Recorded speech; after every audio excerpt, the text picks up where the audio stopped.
All right, y'all. Good morning, or good afternoon, or good evening, wherever you're at. May the Lord bless you in the mighty name of Yeshua, Jesus, our Messiah. We have a lot of stuff to talk about today. I want to go over some market analysis. Then I also want to go over how to stop losing money. So, let us get into this, guys. Let us get into this. Here we go, the Bitcoin chart. Shout out to everybody in the chat. Shout out to Took DK. Shout out to Marek R. Shout out to Rob McLaurin. And Stand Relax. Shout out to you, man. Thanks for tuning in from Portugal. That is pretty cool. That is pretty cool.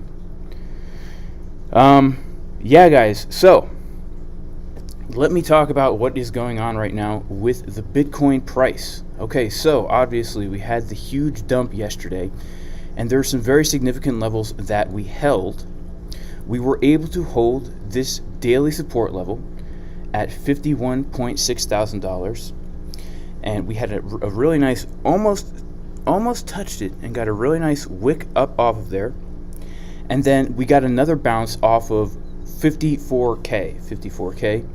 And as many of you guys know, I did enter a long position around 54.5K when I saw we were getting a bounce off of here. And I rode that up to 55.8 because 55.8K is a very important level, And I said, if we can come up and reclaim $55.8 thousand and flip it from resistance into support, then I was going to take a scalp trade from 55.8 up to $57,000, and that's exactly what I did do. I posted that in the Discord yesterday. I said, if we reclaim 55.8 as support, I'm going to ride it up. And if we actually hit perfectly $57,000, and this is a very key level for me because I believe if we can get up above $57,000, then we can see higher levels, maybe up to 59 or 60,000. But if we lose 57,000, I believe we are going to come back down and test some of those lower levels. Now, a lot of people have been looking at and this is important because right now, before I started this video, this purple candle that's now dripping down below the $57,000 level was actually, shout out to Premier Crypto, was actually a blue candle, and I thought we were going to hold this level because we wicked all the way down twice and we were holding it as a strong support. So we need to keep our eyes on this 4-hour candle right now. If we can hold this $57,000 support, then I do believe we are going to go up a little bit higher, at least to the 21 moving average. However, the longer we stay trading on this level as support, the lower this moving average is going to come. And we need to keep in mind that technically we are in a downtrend on the 4-hour because we are below the moving averages. And let me change my 55 moving average from green to purple the way it's supposed to be. And yeah, blue and purple, that's the way to trade, guys. That's the real way to stop losing money. But as you can see, if we are in a downtrend and price is trading below the moving averages, and if anybody is new to the stream, just so you know, I like to trade using the 21 EMA and the 55 EMA. And basically these act as very strong dynamic levels of support and resistance, where if we are trading above both of the moving averages and the blue 21 EMA is above the purple 55 EMA, then they're acting as dynamic support, meaning every time the price comes down and bounces off, we get a nice bounce to the upside, right? We come down, we bounce off the moving average, we get a nice move up, come down, test the moving average, get a move up, all the way up that trend. And on the other side of that coin, when we fall below the moving averages, they act as resistance. So we drop down, we come up, and we bounce off the 21 EMA, reject off of it, and we come down, and that happens the whole way down until the candles are now confirmed above those moving averages again. So right now we have been in this downtrend where price has been trading below the blue 21 EMA since April 15th, right? We came down and we rejected off the 21 EMA. We came down, we rejected off the 21 EMA. We came down. So it would make sense if we are going to hold this level of $57,000 that we would come up and, maybe reject off of these moving averages again. So I do not think, and of course I could be wrong, but right now, there's no reason for me to think that we are going to just all of a sudden blast up to an all-time high from here. I think we're probably going to have either more downward movement or more consolidation. If we go to the daily time frame, we can see that, and this is very significant. I remember yesterday when I was making my stream, I was saying it's very, very important that we are able to hold the exponential moving average, the 55, on the daily time frame, because in this entire uptrend, we have never broken below the 55 EMA. In fact, I don't even remember the last time we did break below the 55 EMA for Bitcoin. It was all the way back here on September 3rd.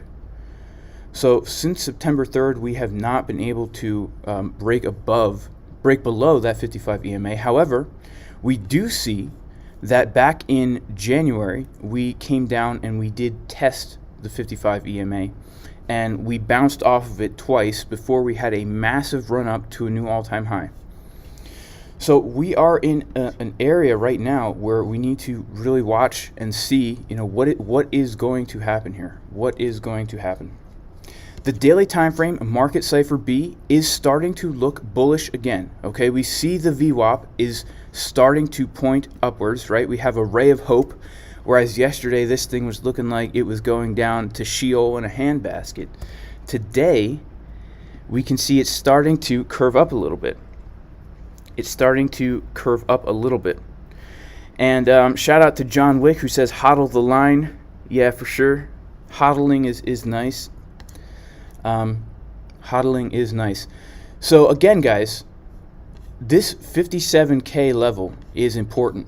It's important, and right now it looks like we are doing a good job holding this as support. Let's see if we can continue to hold this. I'm currently still long. I'm currently still in this trade, even though I took profit out. I said last night I'm going to let the rest ride. Very curious to see what happens at 57,000. If we claim it as support, we're going to 60K. And then I gave a little disclaimer, maybe, because none of these trades are financial advice. I'm not a financial advisor. I'm just a farm boy on the YouTubes. And if you are taking your financial advice from a farm boy on the YouTubes, then you probably shouldn't be trading. I have to be honest with you. No offense. But again, this is not financial advice. It's just entertainment.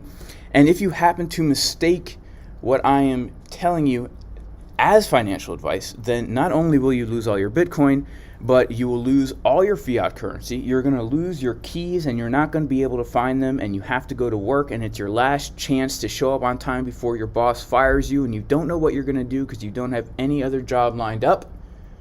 You're going to be late. You can't find your keys. You don't even bother texting her that you can't find your keys because you know she's not even going to believe you. Your friends are going to stop talking to you. Your parents are going to disown you. Your children are not going to like you. You're going to stub your toe in the middle of the night when you woke up to get a drink of water. It's going to jam your toenail into your foot. It's going to start to bleed. You're going to have to clean it up.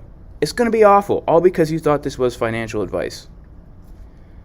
So, and shout out to Marnik V, who says, got it, this is financial advice and we should copy everything you do. Yes, Marnik, you've got it, man. You've got it. You have got it. Okay. So yeah, I am still long. I'm still long.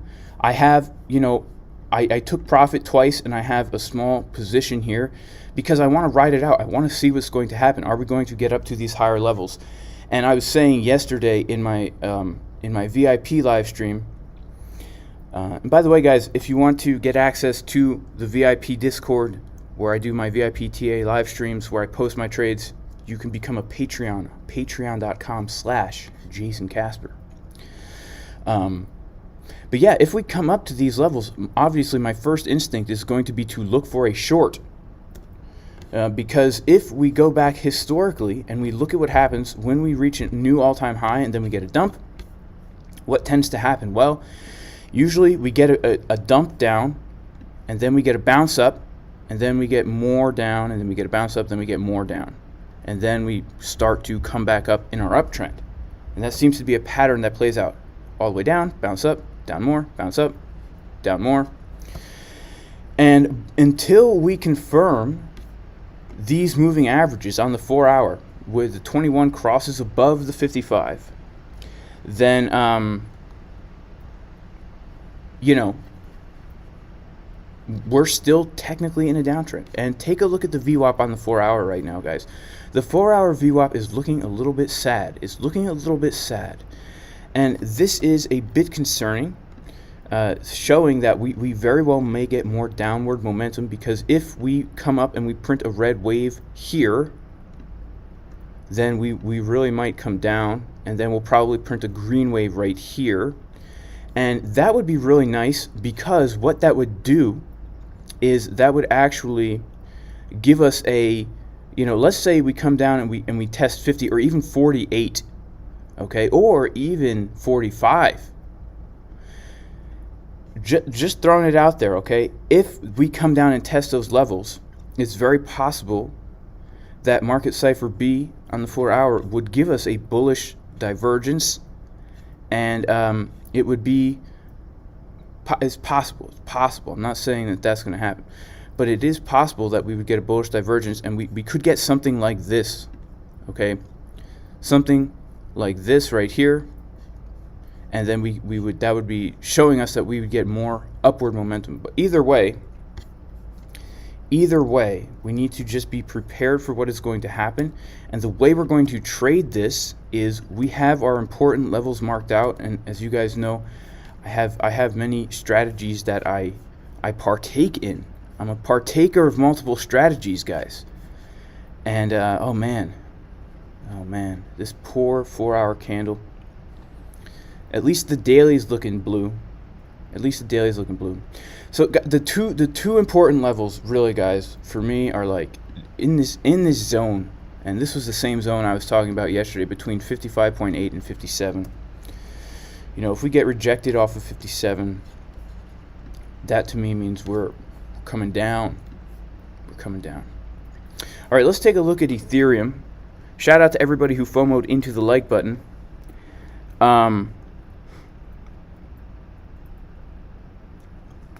And yeah, FOMO into the like button, y'all. FOMO into the like button. We've got 639 folks. 639 folks in the chat. And we have about 30 likes. Wow. 30 likes. 31 now. Wow. Man. That crushes my self-esteem. Shout out to Brad Elkins. I am having a blessed day, Brad. I am, and I pray that all of you as well have a blessed day. Have a blessed day, because I am a man of faith. I'm a good old-fashioned, freedom-loving, gun-toting, God-fearing American with a Southern accent, a Bible-toting, Bible-thumping, Southern country boy, farming boy, God-fearing, gun-toting American. Yep, American. Shout out to everybody who's drinking black coffee. Shout out to everybody who's drinking black coffee this beautiful morning or afternoon. All right, so Ethereum. Let's take a look at Ethereum. Okay. Ethereum is in a similar situation to Bitcoin.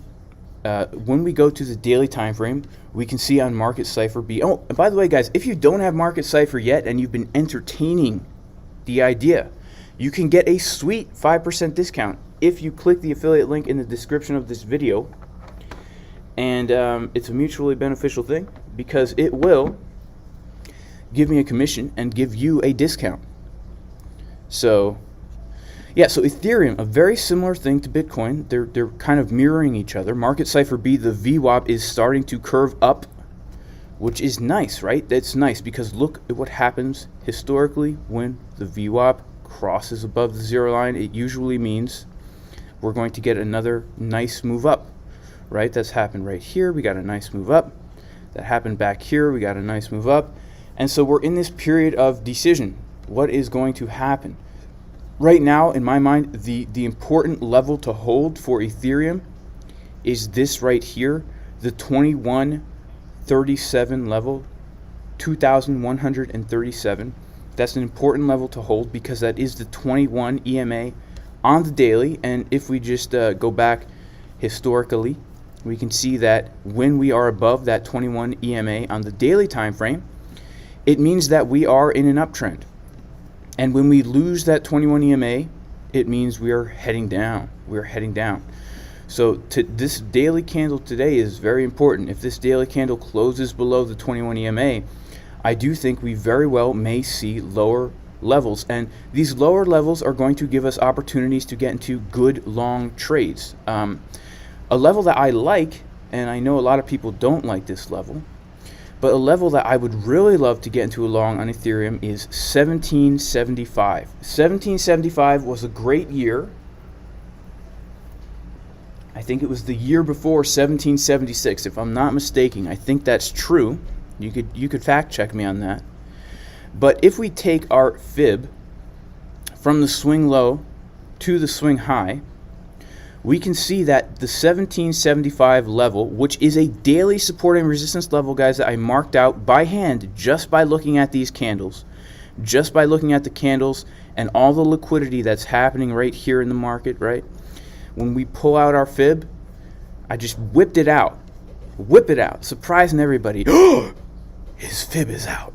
Yes, my fib is out. We can see that not only is this a daily support level, but it is the 618 of this entire move upward. And as many of you know, the 618 Fibonacci level is one of the most reactive levels when it comes to retracements. And if anybody's unfamiliar with what Fibonacci retracements are, we're basically measuring a move, and this whole move from the swing low, which is the pivot point, right, where we started to go up after we were going down, to the swing high, which is the pivot point where we started to go down after we were coming up. This is 100%. And then these levels here, the 0.236, the 0.382, the 0.5, the 0.618, those are all percentages of that initial move. So 61.8% of the move is right down here on this line, a very reactive area. We came and we bounced about off the 0.5, which is also a very reactive area. But a lot of times what will happen when we are retracing is we will get a bounce off one of these levels, we'll come up, reject off of another level and come down more.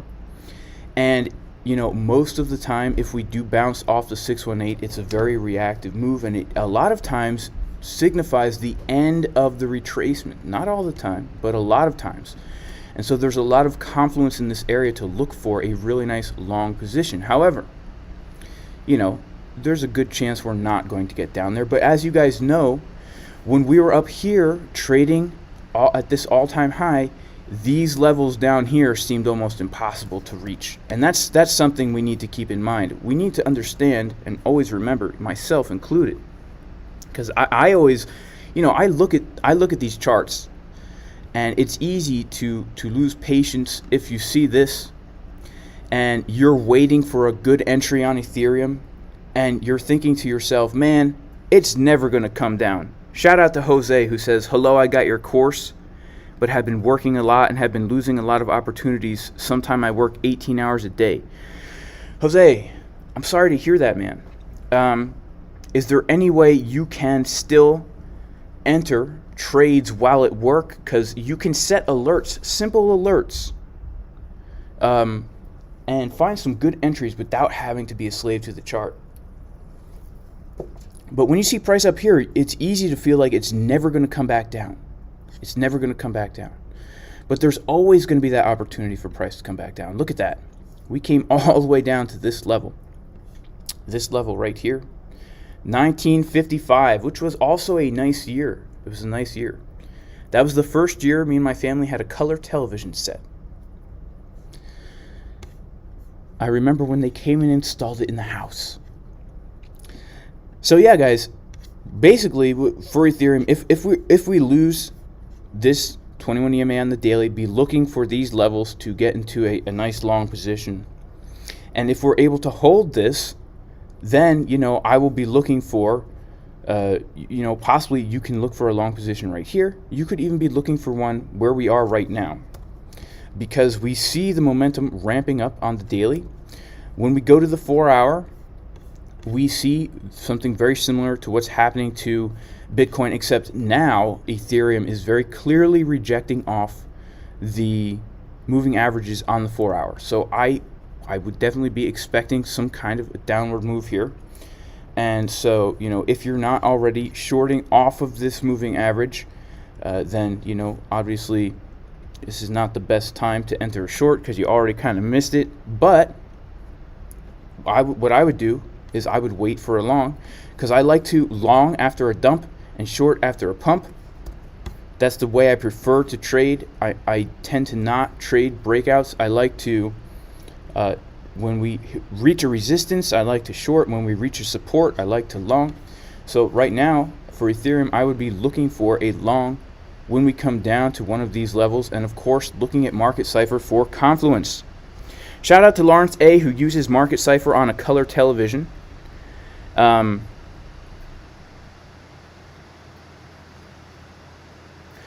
JC Dinero says, Jason, be honest, can most people make money trading, or are we just feeding people like CryptoFace our Satoshis?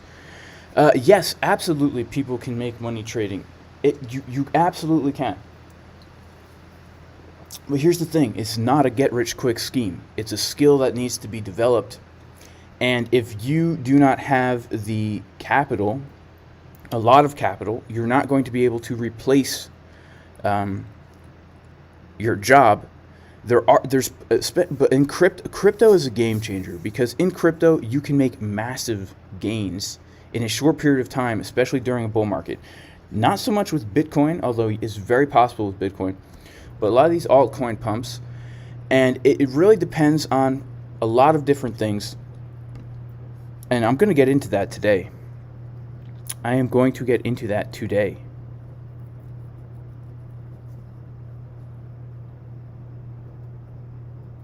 Shout out to Premier Crypto. Shout out to Fires77. Fires77, shout out to you, bro. Yeah, it's a skill. It's not a luck game. People can get very rich very quick by playing the luck game, but it's important that you develop the skill over time, because yeah, absolutely, it can become very lucrative. It can become very lucrative, and you don't need too much capital for it to become lucrative. I would say honestly, a trading account of like $10,000 is sufficient for you to like replace a part-time job, or depending on where you live, even a full-time job. But if you don't have that, you need to build that up. And the way you build that up is by not losing money. And the way you don't lose money is by implementing good risk management. Good risk management. Let's take a look at some of these other coins here. Theta. Wow. You know, Theta is one of those coins where we had a very large pump. And this was one of the coins that I was trading, and I actually made quite a bit on this pump. And I didn't take out all my Theta, so now I, as you can see, it's dripping down. Litecoin. I'm also a huge fan of the Litecoin. Let me pull up a different chart, the chart that has my Litecoin on it.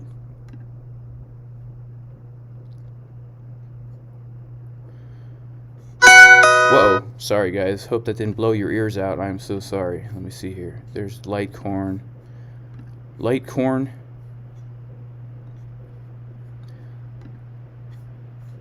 Huh, I thought I had all my support and resistance lines marked on this chart. I suppose not. Well, anyway, Litecoin, man, it was really high, and now it looks like everything's just kind of following Bitcoin, right? On the 4-hour, we're rejecting off these moving averages.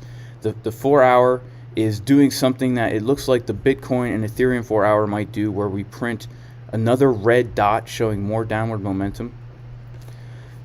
So yeah, what I would be waiting for all of these coins is something similar to this, where we print, you know, a green dot and then we get a red dot and then we get another green dot, and we can get more upward momentum, like this right here, like this exact thing right down here.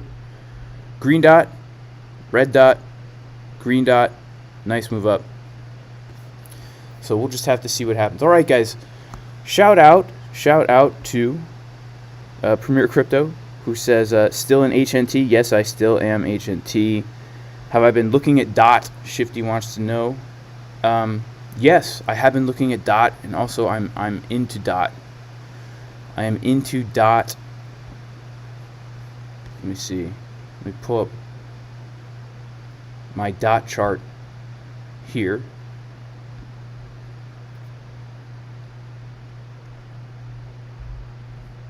I can't find it. I'm going to manually type it in.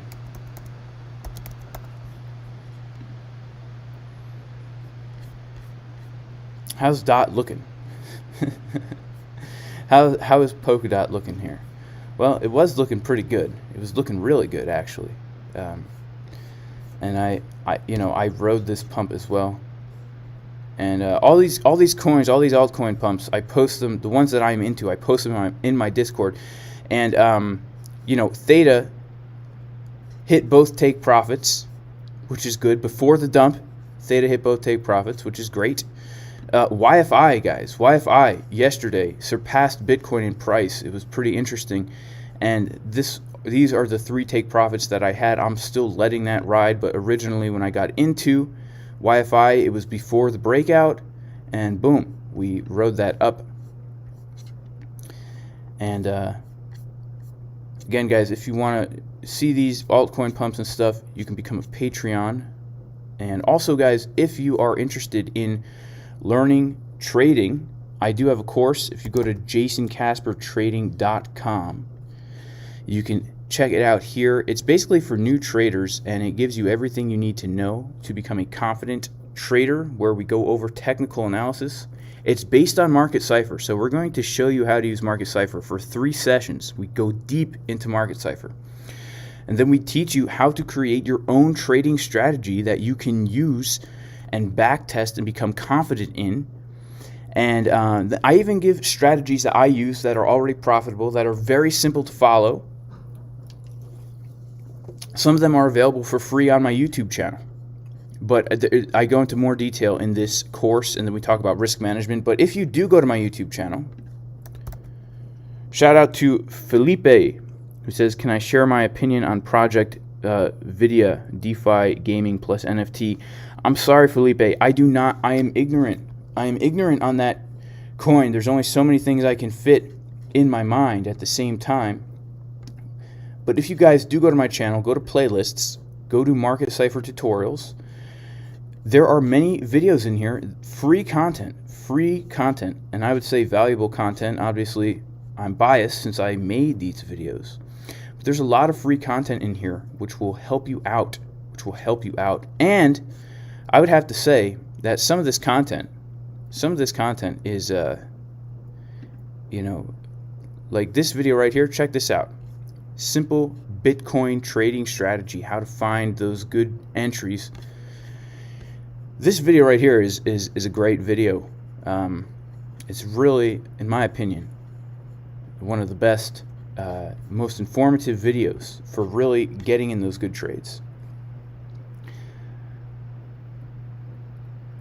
Peerless 3D, of course I report my taxes, man.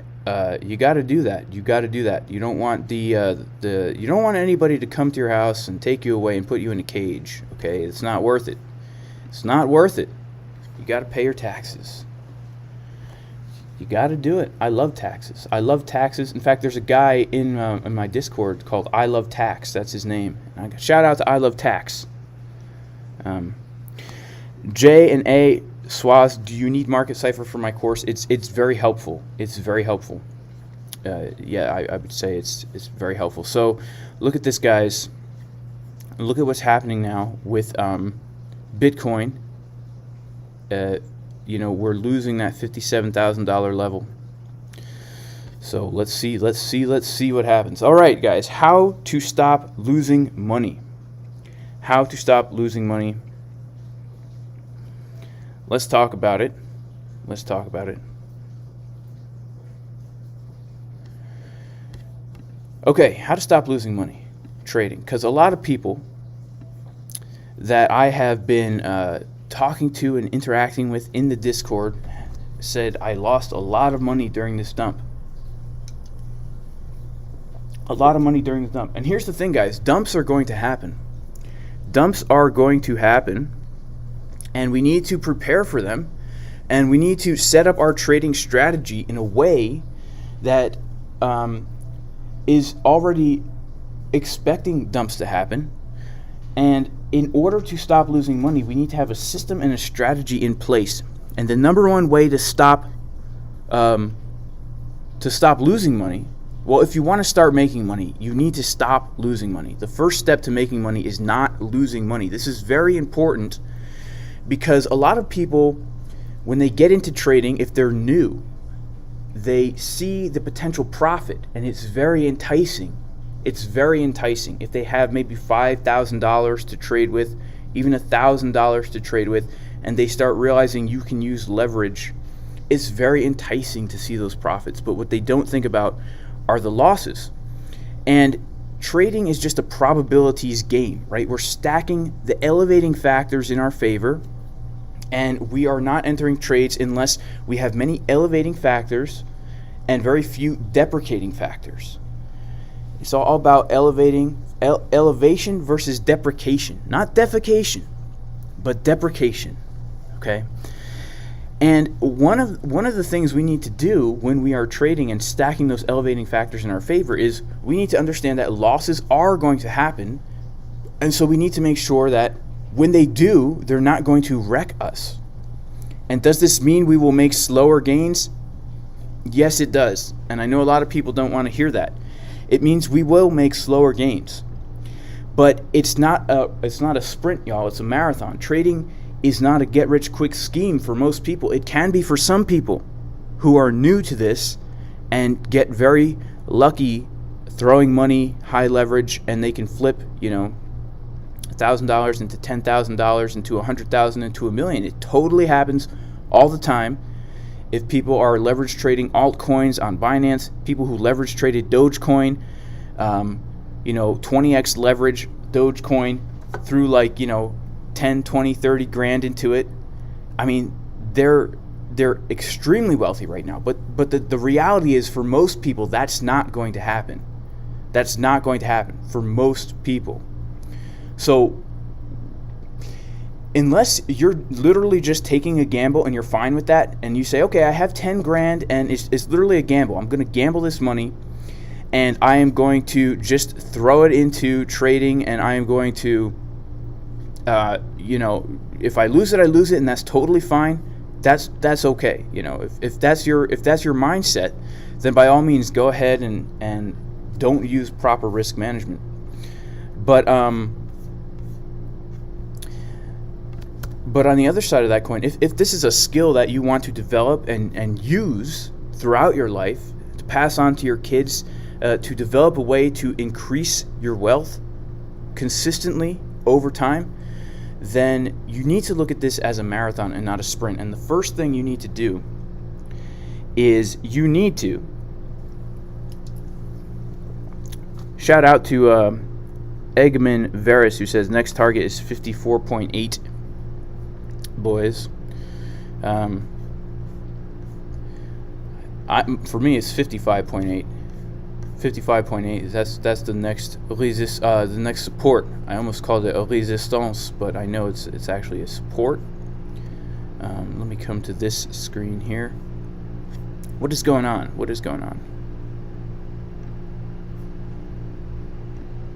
Where's my chart? Where's my real chart? This can't be it. I don't use blue and red, green and red candlesticks. I don't like that.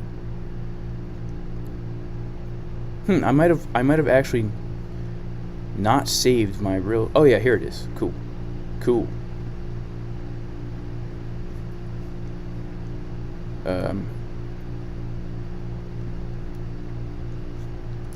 Yeah, so the first thing to not lose money, guys, is you need to create a plan and stick to it. You need to have a trading strategy. You can't just You can't just go based on your feeling. Oh, I feel like it's going up, or I think it's going up, or this YouTuber says it's going up, or you need to have a plan that you have back tested, that you have found to be profitable, where you can actually calculate the win rate, and then, you know, once you've been able to calculate the win rate of your strategy, then you can know, okay, there is an 85% or a 50% or a 1% chance that this trade is going to be a winning trade. And then once you have that plan, you need to stick to it. You need to be patient and wait for the perfect setups. You need to wait for the perfect setups. You're not going to be able to get into a trade every single day for every single asset pair. I don't trade Bitcoin every day. There are some days where I don't find a good trade setup. And so if that's the case, I don't enter the trade, because I don't want to enter a trade unless I feel that there's a very high probability of me winning that trade. And it can be hard for a lot of people who are very eager to make money, and they feel like they always need to be in a trade. They overtrade. They try and long everywhere they possibly can, short everywhere they possibly can. And I guarantee that is going to lose you money over time. Instead, you want to wait for those perfect entries. Like right now, there is no trade that I would take with Bitcoin. There's no trade. Even though I think we're coming down to 55.8, I would not short here. I would not short here because I don't have the perfect setup that I am waiting for to enter a short. And so I'm not going to take that risk. It's a bad entry. It's a bad entry for me. It would have a very poor risk to reward ratio. And so I will wait until I see a better entry. Now, there's a number of different strategies you can use, and on my YouTube channel, I actually have a few of these that I do give away for free, like the 424 strategy. I was just talking to somebody last night in Discord who said that, you know, he's been using this strategy to a T and having good success with it. It is a profitable strategy. It has a very high win rate. You're not going to catch all of the move, but you're going to catch something. And if you're interested in that strategy, head over to the YouTubes, go to playlists, go to Market Cipher tutorials, and right here at 424 Market Cipher trading strategy, I will walk you through how to use this strategy. Okay? And then stick to it. It doesn't have to be this. It could be anything. It could be anything, but you have to stick to it. You know, and then this is very important, guys. Risk management, okay? This is where most people, I feel, who get totally wrecked and lose their whole account or half their account, this is where they are lacking. And this is a discipline, and this is a strategy in and of itself, risk management. It's a good rule of thumb to never risk more than 5% of your trading account in one trade. That doesn't mean you're only putting 5% of your trading account onto one trade. It means you're only risking 5% of your trading account on one trade, which is very doable if you have really good entries. Let me show you what I mean. So, let's say you were looking to short the 57K region, right? You're looking to short 57K, and you know, okay, once price comes up and we get the rejection off 57K, I am going to look to enter a short because I know 57K is a resistance, and you have all your reasons listed out, all your confirmations as to why you're entering a short position here. What this does is it allows you to enter the short position as we are rejecting off the 57K, and then you have a very clear place to put your stop loss because you know you're in your mind, the reason you're trading this is because we're getting a rejection off of this level. That means if we come back above this level, you are wrong in your hypothesis that we're rejecting, and you can get out of the trade with a very small loss, only 0.65%, only 0.65%. And let's say you set your take profit down here at 54K. What this does, even if you're using 100% of your account, you're only risking 0.65 of your whole account in order to gain 5.25% on your whole account. And what this does is it keeps your risk very low, and your reward very high. And if you always find trade setups like this, or even if you want to move it above the last swing high, you're still only risking 1% of your whole account, which is less than 5%. We don't want to risk more than 5%. So you're risking 1% to potentially get a 5% return. That's a good risk to reward ratio. If you have a bad entry, like let's say you want to short like down here, when the candle's already down here and you're like, oh, we're still going to go down, and you're setting your take profit at the same place, well, now you're risking more of your account to get less reward. So if you focus on finding those trade setups where there's very little risk with a lot of potential reward, you're going to do very well. If you want to short off the EMA, like shorting off the 21 EMA is a great idea in a downtrend. You know, you have your perfect entry where you just put that stop loss above the 21 EMA, and you know, you'd be risking 1.5% of your account to potentially gain 11% on your whole account. When people hear me say only risk 5% of your account, they're thinking if you have, you know, $10,000, you're only going to put 5% of that on each trade. That's not the case. That's not the case. It just means you need to set it up so that the most you will lose is 5% at a time. And that's on the high end. And the reason for that is, guys, if you're losing 10%, 15, 25% of your account, then you are actually, all the work that you've been doing, putting into trading, is for nothing. Because the capital that you have in your trading account is the only means that you have to make money doing this. And if you lose 25% of your account in one trade, 50% of your account in one trade, then you literally just lost 50% of your ability to make money trading. And in order to get that back, it's going to be a huge uphill battle, because now you have to double your trading account. If you lose 50% of your trading account, now you have to make 100% just to get back to where you started. If you lose 25% of your account, now you have to make back way more than 25% in order to get back to where you just started. So as you're losing money, it becomes more and more difficult to get back just to ground zero where you started. And this does mean, guys, that you are not going to be able to over leverage yourselves. And I know a lot of people don't like to hear this, but it's true. If you actually want to maintain this after the bull market, into the bear market, into crypto winter, you're going to have to develop the discipline of risk management and focus on preserving your capital instead of focusing on the gains. I promise, if you focus on the preservation of your capital, then the gains will come. The gains will come. Shout out to Crypto Man who says we go to 33K. Very possible. Very possible we go to 33K, guys. And if we do, I know what I'm doing. I'm longing. I'm longing. Yeah. All right. Augustin Schmidt wants to know, what's the difference between swing trades and scalp trades in my private Discord? Well, lately, guys, to be honest, there hasn't been much difference. I thought that this was going to end up being more of a swing trade. When we broke the all-time high, I was expecting that we were going to go up to like 70K, to be honest with you guys. These were going to be my targets, up to 70K. I thought I was going to stay in this trade for quite some time.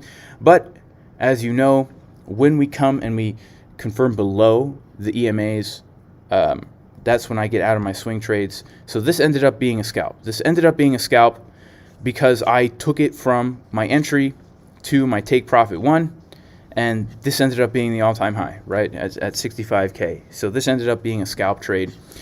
I might actually just remove these two different channels, because a lot of times what happens is my scalp trades turn into swing trades, and my swing trades turn into scalp trades.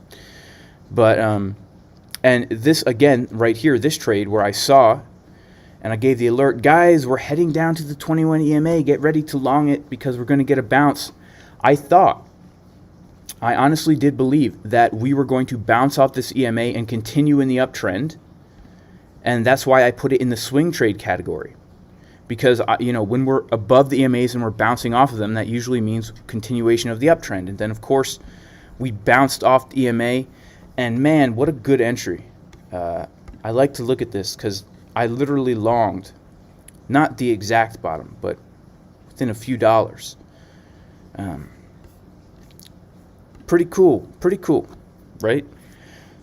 So then that ended up just being a nice scalp, right? We just hit take profit 1 and then we rejected off.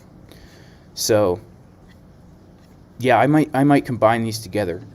But really the swing trades is where I'm looking for a nice trend continuation. And a scalp trade, like the trade I did yesterday, I was only looking to go up to, I took profit at 56.5 and then 57K.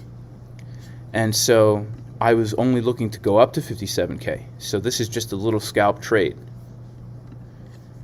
But I might consolidate those two into one. The two shall become one. And guys, if you want to learn all this, EMAs, support and resistance, you want to be confident, check out the course, guys. JasonCasperTrading.com.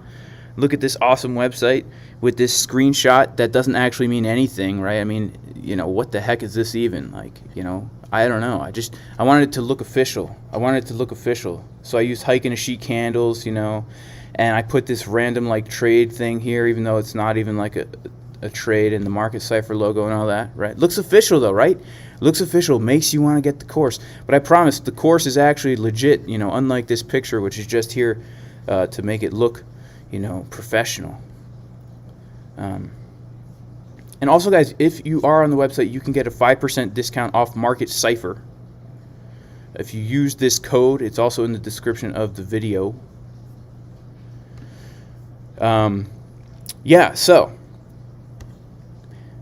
risk management. Don't risk more than you can afford to lose, guys. Very important. Very important. Do not risk more than you can afford to lose. If you don't care if you lose 100% of your trading account, then by all means go for it. Like, to be totally honest, there are times where I have ByBit accounts. I put a certain amount of money in the ByBit account to use for scalping. And I say to myself, I do not care if I lose this money. I honestly say that because to me, the risk, I don't mind the high risk, high reward for that account. But my real trading accounts, the ones that I use, that I actually do care about, you know, I practice good risk management on those accounts. You know, if if you're nervous during every trade you enter, then you're risking too much. This is important. If every time you enter a trade, if you can't stop thinking about it, you can't stop watching it, you know you're risking too much. If a single trade has the potential to make or break your whole trading account, you're risking too much. Losses will come, guys. They will. That's a part of trading. So if you're risking 25% of your account knowing that losses will come, that's not good. You guys need to be able to enter trades with as little emotion as possible, accept the fact that losses will happen, and you need to account for that in your risk management. Okay? So how much to risk per trade, like I said, is generally advised for traders to never risk more than 5% of their trading account in any given trade. You will need to calculate your leverage into this percentage.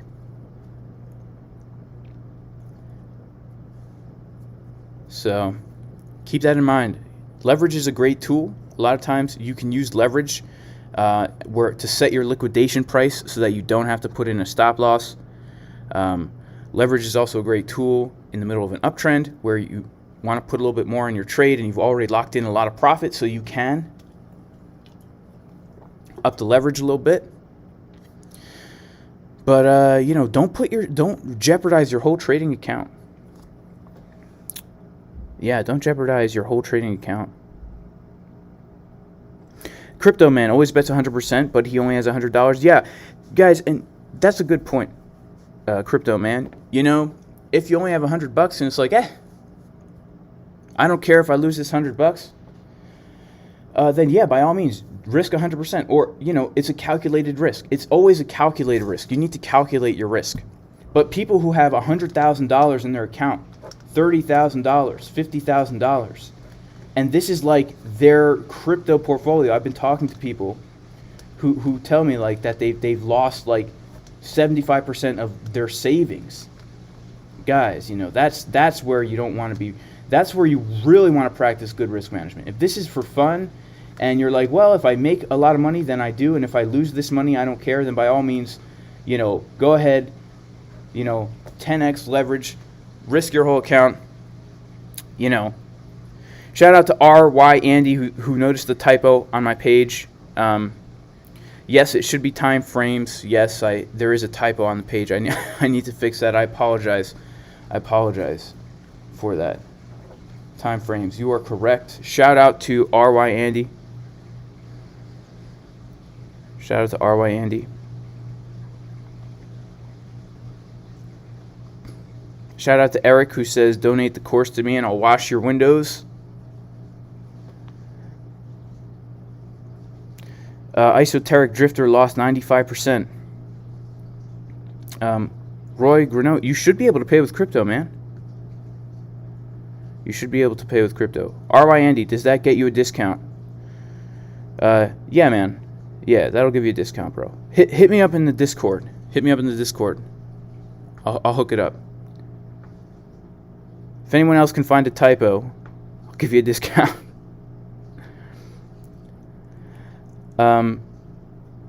Yeah, so Rui Miguel says, can I show how I post my trade entries if you're in Patreon? Yes, you guys need to join the Discord. The Patreon will link you and give you the role in the Discord so that you can see these trades. That will happen.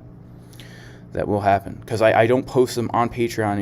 It would take too long by the time I log in there and post it and do all this stuff. So you should have access to the private Discord through Patreon. And if you do not, send me a message on Patreon and I will get that fixed. There is not yet a discount code for the Jason Casper Awesome course. Not yet, guys. And if you're interested more in risk management, I do go over that in the course, y'all. I do. I have a whole entire session on it. Risk management, stop losses, leverage, managing a trading account, risk to reward, all that stuff. And guys, the final thing to stop losing money, to start making money, is lock in your profits. Your gains will be slower, for sure, but they will be more consistent. And it's important to remember that nobody ever went broke taking profit. Joey wants to know, face reveal at 36K. Oh man, I don't know, guys.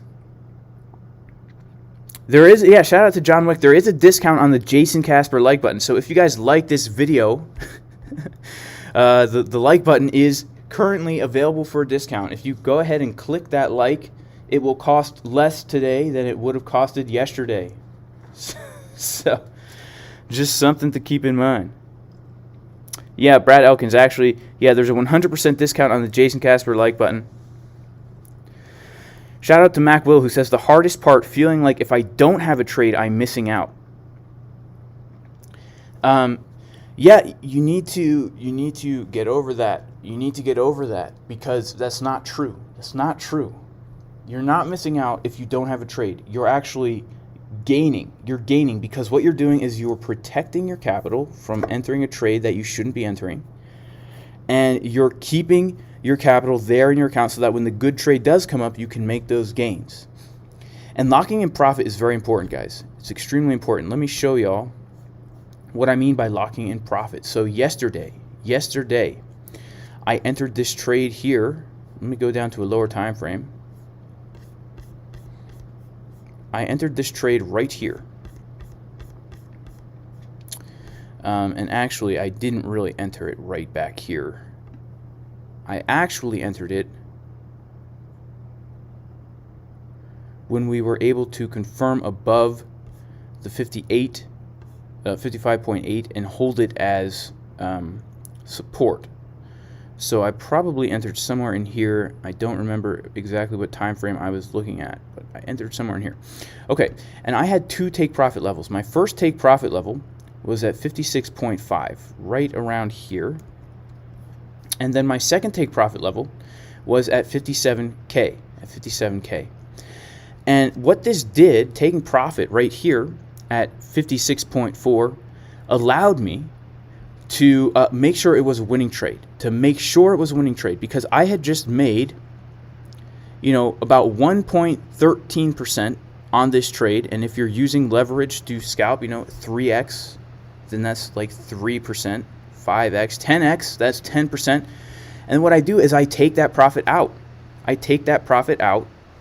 And now this guarantees to me to be a winning trade. It guarantees me to have a winning trade, because now that profit is in my account, locked in. And worst case scenario now, I lose. I come and get stopped out after that trade, and so that's at minus 0.62%. So I locked in 1%, 1.2%, and then I lose 0.6%. So really, that means I had a 0.4, 0.5% gain. Worst case scenario, I'm in profit for this trade. Best case scenario, I end up with a nice 2% move, 2.17% move. And, if you're using lower leverage as well, that's a very significant scalp trade. And what that does is it ensures that I'm not going to be in a losing trade, right? My TP1 gets hit. It ensures that I am not going to be in a losing trade. Worst case scenario, I have a small win. Best case scenario, I have a significant win. And if you can set up your trades like this, then you are going to find that even though the gains are slower, because yes, I took out half of my profit here, meaning I only have 50% of the initial margin to make gains on the way up. So I'm not actually making that 2.11%. I'm making less than that. It's okay, because I'm ensuring, it's insurance that I am going to make money on the trade. I am going to make money on the trade. And again, the gains will be smaller, but they will be more consistent, because you just don't know what's going to happen. And if you are in profit, take that money. Take what the market gives you. Don't get greedy. Don't get greedy. It's so easy to get greedy when you see that price going up, and then it comes back down, like right here, like yesterday. I entered. What happened? I almost hit my TP1, missed it, came down. I didn't know. I thought I was going to get stopped out. I was actually in a VIP live stream. I thought I was going to get stopped out. Then what do you know? We come up, we hit take profit 1. Okay, cool. Guaranteed a winning trade. If I did not take profit 1 there, we started to come back down. I don't know if I'm going to get stopped out or not. I don't know. So this could have turned what could have been a winning trade into a loser. So I don't know what's going to happen. I'm expecting we're still going to go up. That's why I only got into this trade, because look, we had momentum on the 4-hour, then we had a very clear direction, money flow crossover on the 12-minute, and we confirmed a resistance as a support. There's a lot of confirmations to get in this trade. That's why I stayed in the trade, but you never know what's going to happen. So I lock in the profit, guarantees me a win, and then it takes all the pressure off too. It's like, whew, worst case scenario, I'm in profit for this trade. Best case scenario, I'm in more profit. And this goes back to finding those good entries too, and only entering a trade if you really think it's a good one.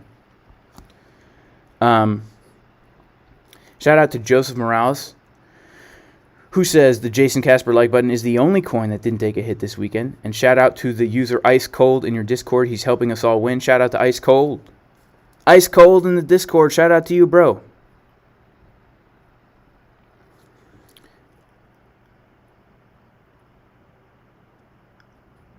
Am I...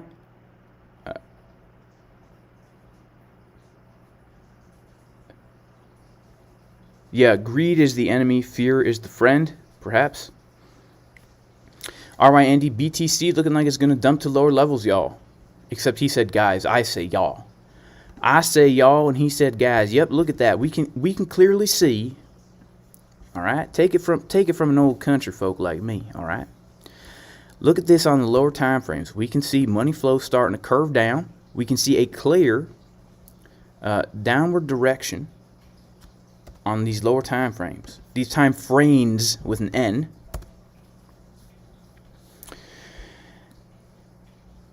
And yeah. Let's take a look at the 4-hour here. Let's take a look at the 4-hour. Wow, guys. Wow. Just wow.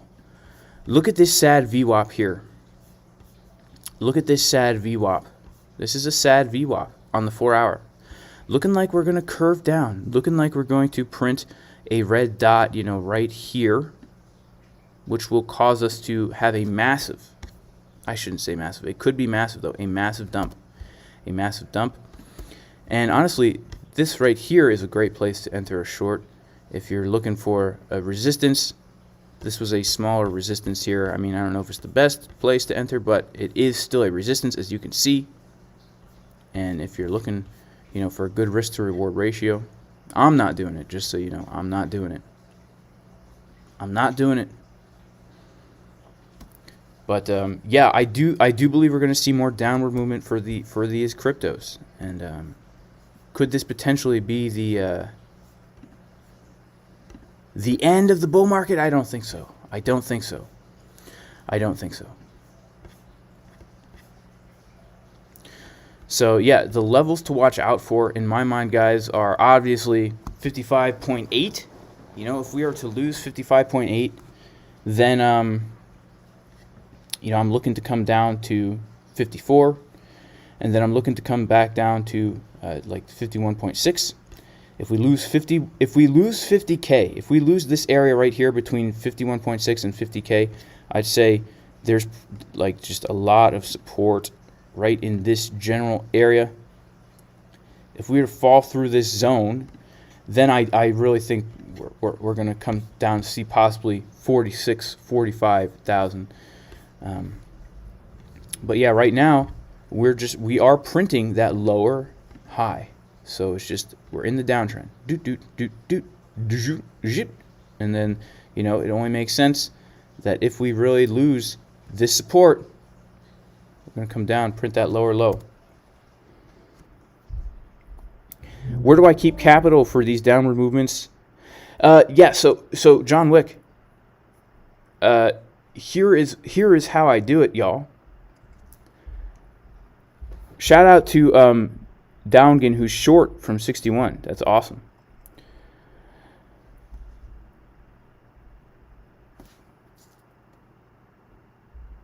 So what I do is, on the way up, I always take a percentage of my Bitcoin earnings and I move it into stablecoin. Always. I'm always taking profits into stablecoin. Always. But that being said, I'm also a huge fan of Bitcoin. So I will hold my Bitcoin, a large portion of my Bitcoin through these downward movements, but I'm always taking profits into stablecoin consistently. I do it every single week.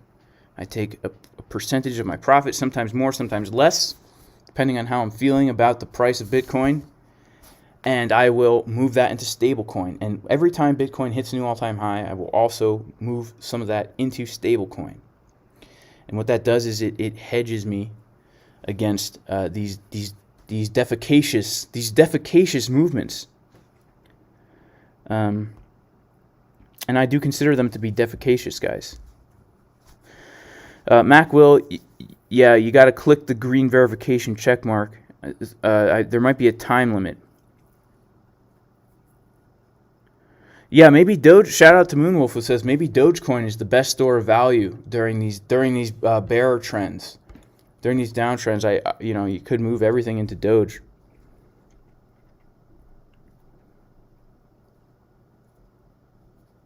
Yeah.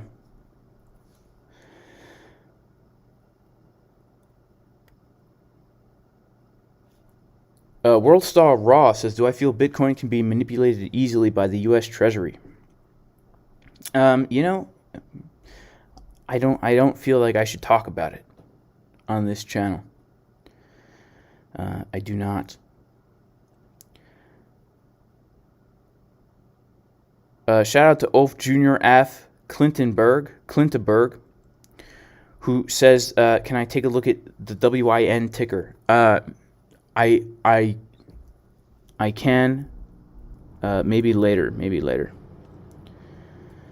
Where do I think the price is going in the next 3 days?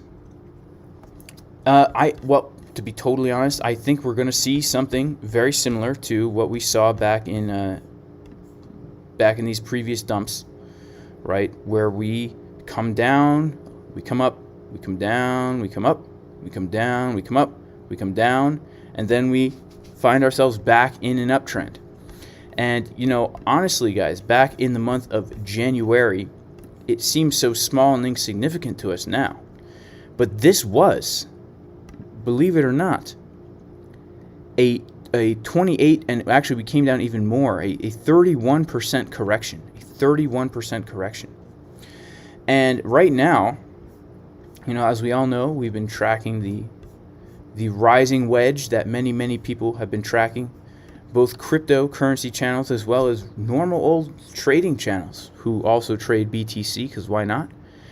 You know, we're broken out of that thing, and you know, let's draw it out here.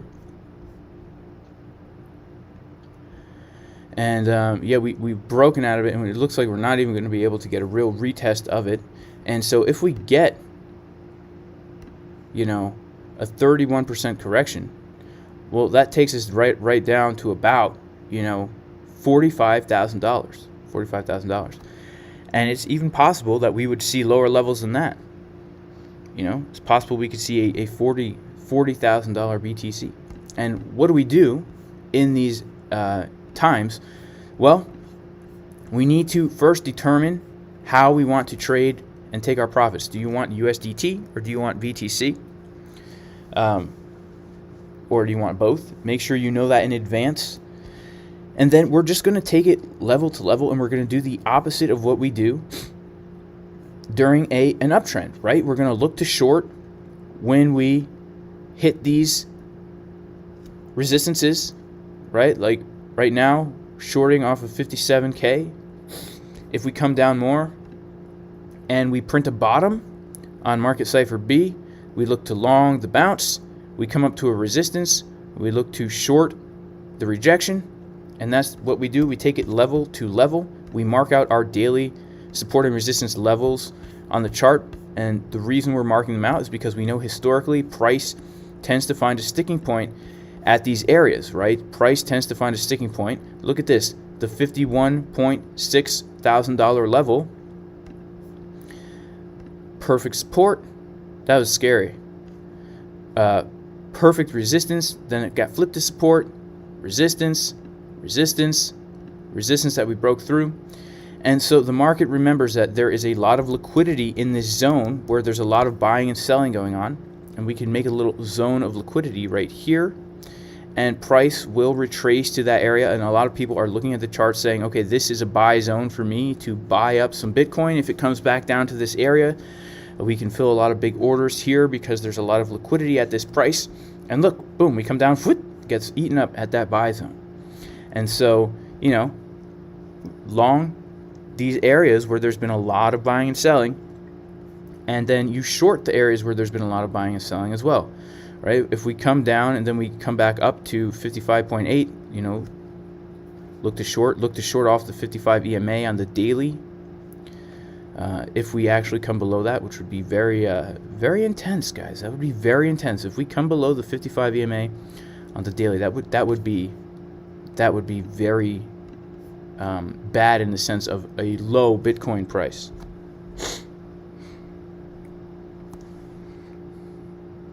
That would be bad.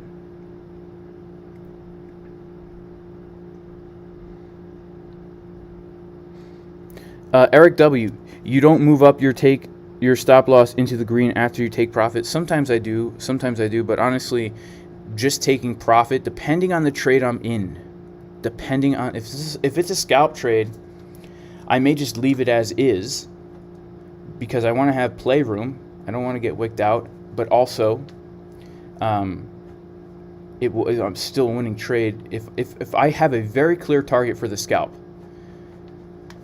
and I'm taking out half my position at the first take profit, then I will just leave it. But if I'm in a longer term trade, then I might move it into take profit, especially if there's a swing low that I can move it under.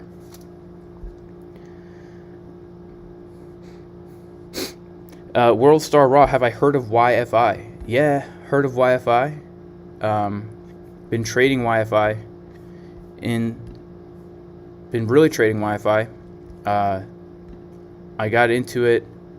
Well, I was into it in the summer, but back on March, the end of March, it came down to this buy zone, this area of liquidity right here, as it was forming this triangle. So I saw momentum on Market Cipher B, looking like we're about to break out. Fast forward to yesterday, and this thing is in massive profit, and I'm still hodling my Yafi. I call it Yafi. I'm still hodling my Yafi because look, we're getting this very clear direction here, and we're even on the, on this time frame, we're printing a green dot right here on these high time frames, the 720 minute. So yeah, I've heard of it. I like it. I enjoy it. It's tasty. It tastes like watermelon. Tastes like watermelon. So I'm curious, guys, to see what's going to happen here. I'm really curious. I want to see, can we hold these levels? Ethereum. Let's take a look at Ethereum. I want to see Ethereum. Can we hold this level? Can we hold that level? If we come down like this and then reject again off the resistance and the 21 EMA, that would be a great short entry as well. That would be a great short entry as well.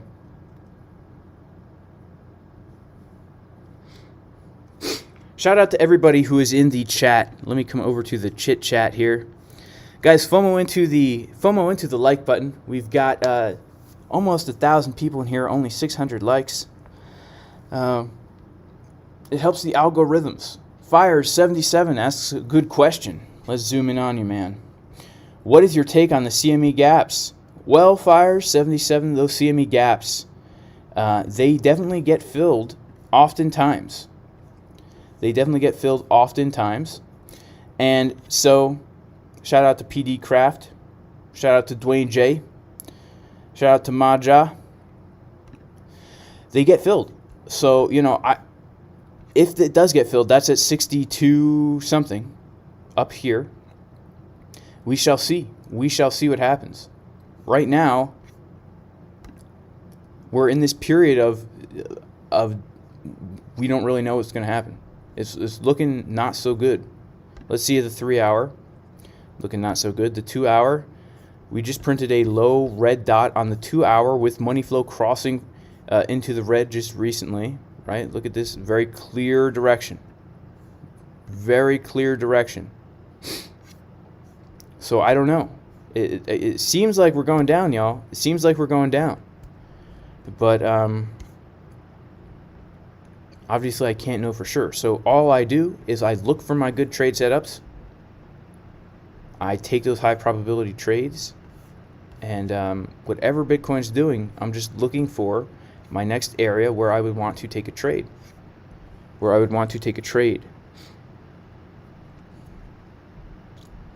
Shout out to JD Rogers. Shout out to all the Doge bags.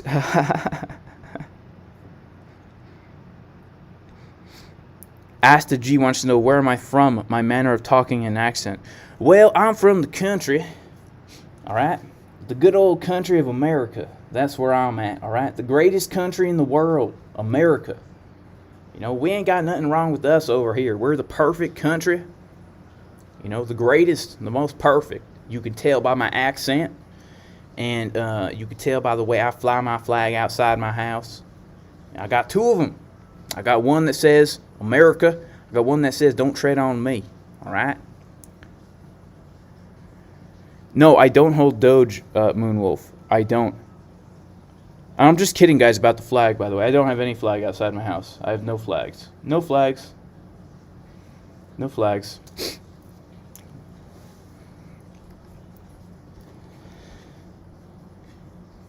I don't hold Doge. I missed that train, And honestly, man, that was not the best idea. Not to hold to not. I mean, it's just so crazy. Doge is crazy. Doge is insane. The way it pumps all the time. You know, obviously, I shouldn't say obviously, but in hindsight, like, if I see Doge ever, you know, coming down to a low, I might just load up some. Although, you know, every time it comes to a low, you know, yeah, you know, should have bought some here when it was forming some kind of support there, but I didn't. So maybe next time, if I get another opportunity to buy at a support, I will, for sure.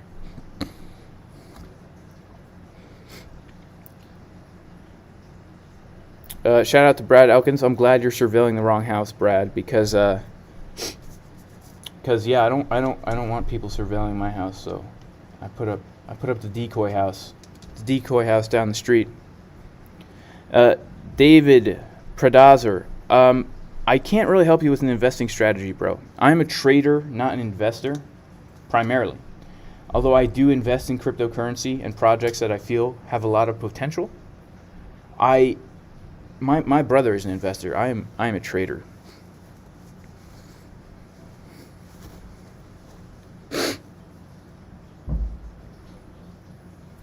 Yeah, let's get back into the chat. And shout out to James McCullen. It's hard to pass things up when they pump. Guys, if something has already pumped, you know, then don't buy it at the high. Don't buy it at the high. That's never a good idea, y'all. That's never a good idea. Unless you have a technical or a fundamental reason to buy it at the high, don't do it. Don't do it. Don't do it. It's usually not going to work out well for you.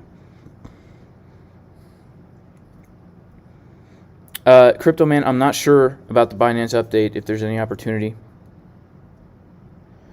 Caleb Hawkins, still a gap at 54K. Yes, it is Blair Murdoch. It is.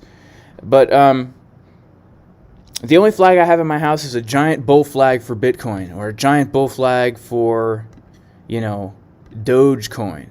Look at this. Look at this bull flag. Flying the Dogecoin bull flag. Kapoom! Kapow! That's the only flag I got around my house. But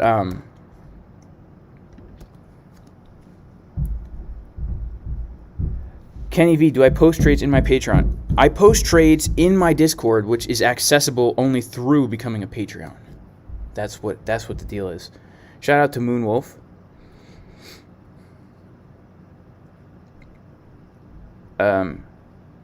Technical about Binance Coin. Yeah, let's look at BNB. Let's look at it.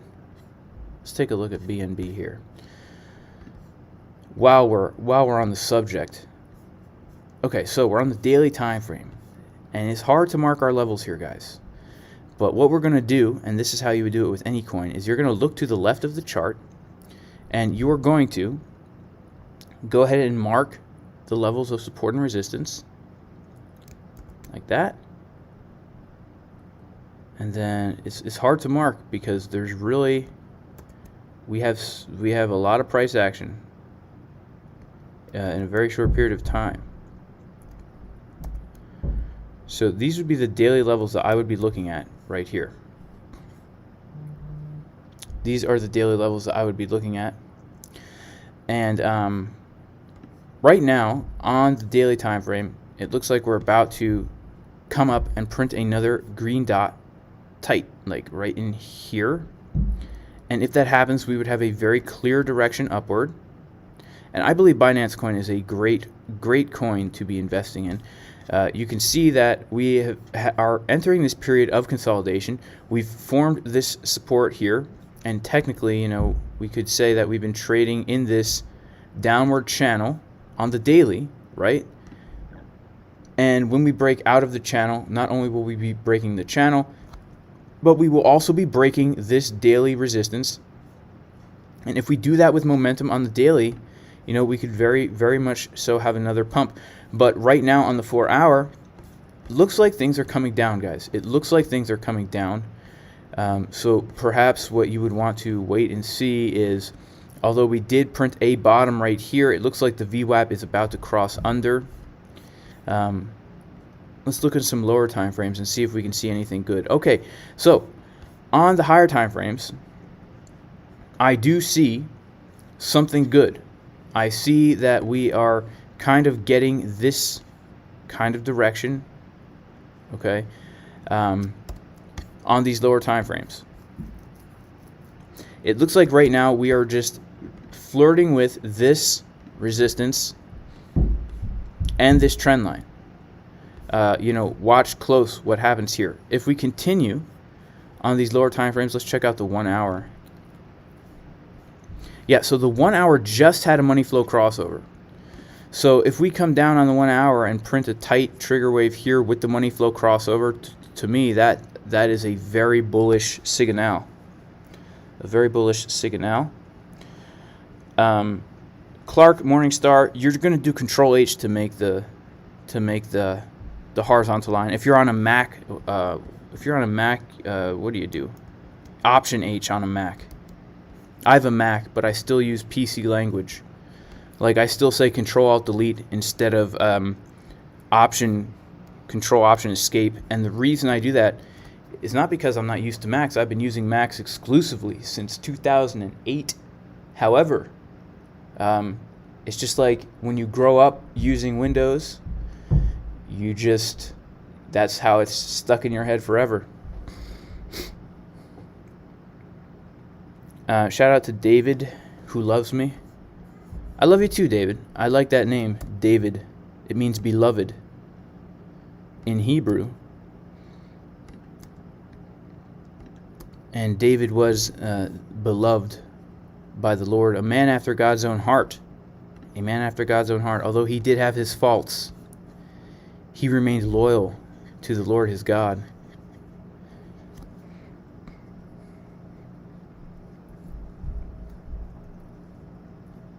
Can I look at Litecoin? Yeah, I can look at Litecoin. Let's take a look at Litecoin. All right, Litecoin. I have Litecoin already on a chart. Let me see if I can find my Litecoin chart. I think it's here.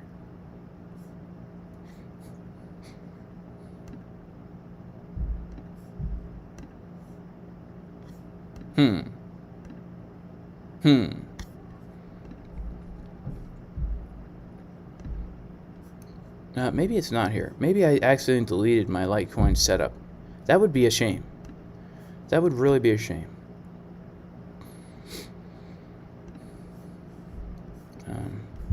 Okay. Let's just pull up a new Litecoin chart here.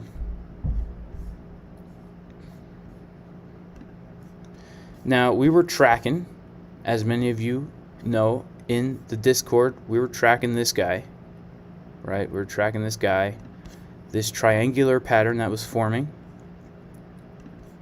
And we were going to trade the breakout, and, you know, I got in, I think, down in this area, and then I got in more right in this area. Kapoom. We come up. Let's mark out some of the daily support and resistance levels. Going to mark it out here because again, we're looking to the left and finding areas where the candles have opened and closed a lot, and then we're going to find that price will retrace to those areas and respect those areas as support and resistance. I see one here as well, and then of course we've got up here, and then it becomes a little bit more difficult. We definitely have one here, and I would obviously we have our all-time high.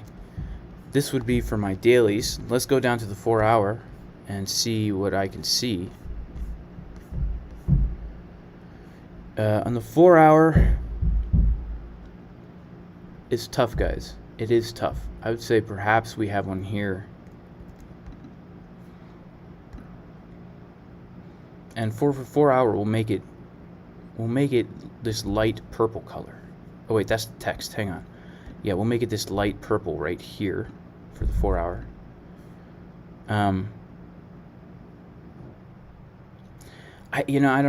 Maybe I would put, there is some kind of level here that has some kind of reaction. So, okay, so for Litecoin, guys, on the 4 hour, we just rejected off this resistance and the 21 EMA. And now we're kind of bouncing in between the two EMAs. But at the same time, we just printed this red dot, so it probably means we have some more downward movement or consolidation before we print another green dot, right? If we go to the daily, we are holding very well above the 21 EMA, which means we're still technically in the uptrend for Litecoin. We're still technically in that uptrend because, as you know, if we're trading above both the 21 and the 55 and we come down and we bounce off the 21 like that, that usually means we are going to continue in some kind of an uptrend. And so we can come down and still maintain the uptrend as long as we don't come below this 21 EMA, which would then put us into either a period of consolidation or a downtrend. And the way we can tell what the trend is we turn on our two EMAs, and if price is trading above the EMAs, that's an uptrend. If price is trading along the EMAs, in the middle of them, that's just a period of consolidation, and we know that there's going to be either a breakup or a breakdown from that period of consolidation, and we use Market Cipher to determine how that is going to break, and then we, if we're below the EMAs, that's a downtrend. So right now we're still in an uptrend. I would be looking, honestly, to long bounces off of these areas still, and and just play it by ear. But remember, guys, just because we come down to a support doesn't automatically mean to long. Let's see the 4-hour again. We want to make sure Market Cipher is giving us confluence. So if we drop down to here, whoop, and Market Cipher is also showing that we're getting a bottom on the 4-hour, that's how we know to long. And then we zoom into the lower time frames to get even more clarity. We don't just long because we're at a support. We don't just short because we're at a resistance. We long or short because Market Cipher is giving us confluence as well.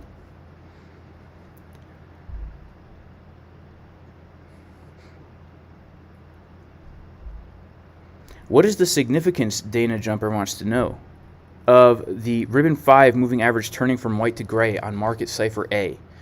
All right, that's a great question. Let me turn on Market Cipher A. Market Cipher A, boom, and give it a close. And let's see if I turn on my ribbon 5. This is ribbon numero 3. Let me turn on ribbon number 5. Basically, this is determining whether or not we are in an uptrend or a downtrend. Like, that's as simple as that. So if this thing turns gray, which it probably will kind of soon, that means officially if we had the full ribbon on, it means that ribbon 5 has crossed below all the other ribbons. And it's a great way to tell what the trend is, the current trend is, right? If we go to BTC, we've been confirmed in a downtrend since April 17th at 12 o'clock in the afternoon Eastern Time. Can BTC make a W? Somebody wants to know.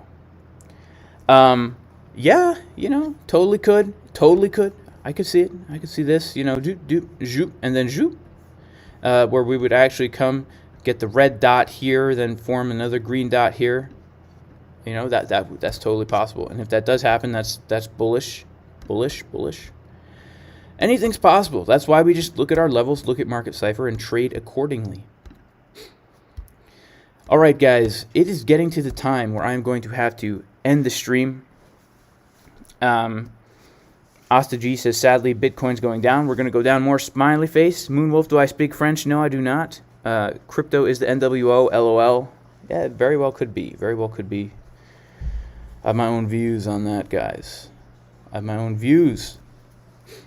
But, yeah, I'm going to have to end the stream. Thank you, everybody, for being here. I really appreciate it. I really do. And I pray that the Lord does bless all of you in the name of Jesus. And Sarge says, can you teach me some Hebrew? Sure, I'll teach you some Hebrew. Shalom is how you say hello and goodbye. It's how you say hello and goodbye. Yeah, I pray that the Lord blesses you. And receive this blessing in Hebrew.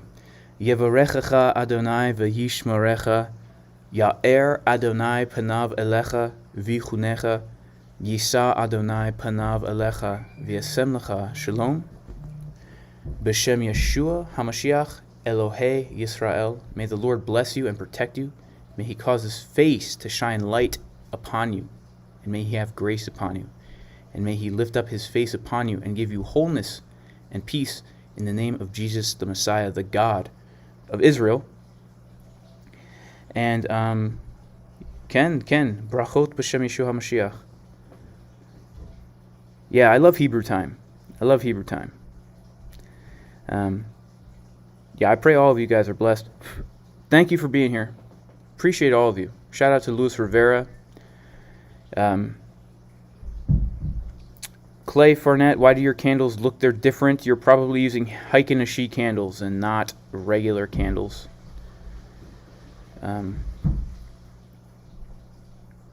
Yeah, that's probably why. Shout out to Humfred. May Jesus bless you also.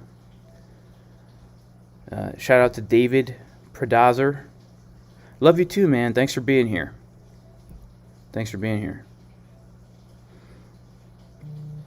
Yeah. All right, guys. Peace.